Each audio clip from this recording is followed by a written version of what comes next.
Astăzi, colega mea, Raluca, a venit la mine în calitate de pacientă. Ralu, spune-mi ce te supără sau ce ai vrea să îmbunătățești. A venit momentul să am și eu puțin timp pentru mine. Mă deranjează ridurile de pe frunte. Am impresia că o sprânceană e puțin mai căzută decât cealaltă și nu știu asta cum am putea să o rezolvăm. Și în același timp simt că pielea mea e mai laxă față de cum era înainte. Ce crezi că mi s-ar potrivi?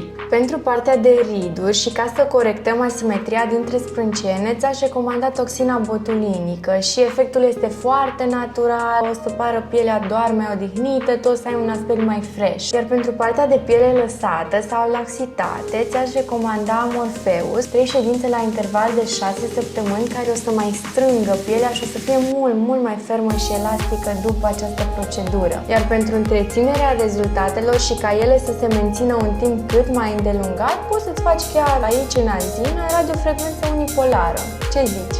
Super! Și când începem? Dacă vrei un ten strălucitor de sărbători, cât mai repede!